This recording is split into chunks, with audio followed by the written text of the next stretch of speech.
Listen closely, my friends, for scary stories abound to keep you awake through the pitch black night. Oh, have I got a story for you?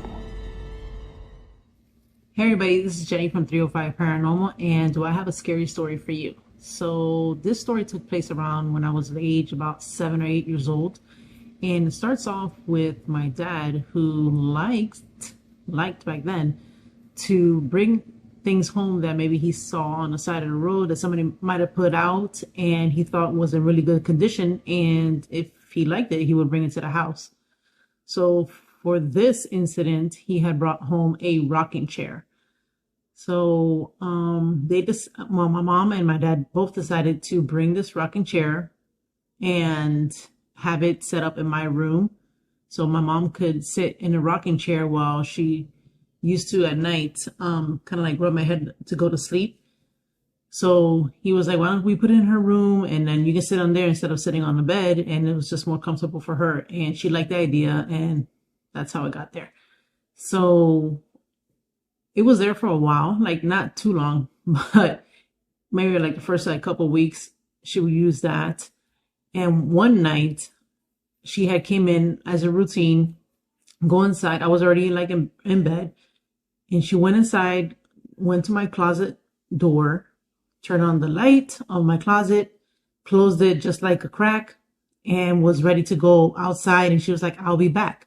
So when she left and she said she was going to come back, I went ahead and closed my eyes and just kind of try to relax and wait for her.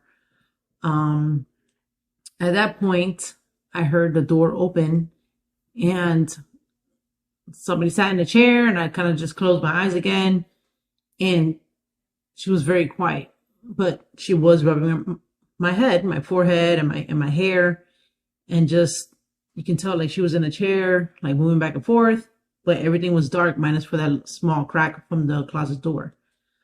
I tried to get her to talk a little bit, but she didn't really say anything. And then she had abruptly stopped, got up, and walked out of the room. I didn't really think much of it. I thought she was just, okay, she was done and she was going to go back to ironing and watching her TV shows, which is what she used to do at night in this time frame. So while I was like, all right, I'm just going to go drift back to sleep, I hear the door open again. So she comes in, she sits down in a chair, and then she starts rubbing my head again.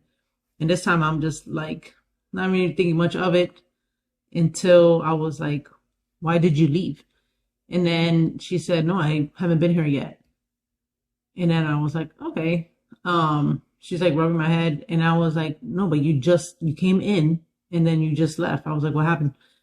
And she's like, no, I haven't been here yet. This is my first time coming in here other than turning on your closet light. So while as she is saying this, I'm paying attention. I'm kind of like trying to soak that information in, and I'm paying attention to her hands and her, touching my forehead and my hair. And I noticed on her hand, like her nails were short. Whatever previously came into my room actually had nails where I could feel it touching kind of like my scalp. And it's not the same way that she would do that. My mom never had nails. She's always had short nails all her life, and she's never had long nails. And at that point, I didn't feel any nails touching my skin like it did moments ago. So I grabbed her hand and I kind of freaked out, and I said, where are your nails?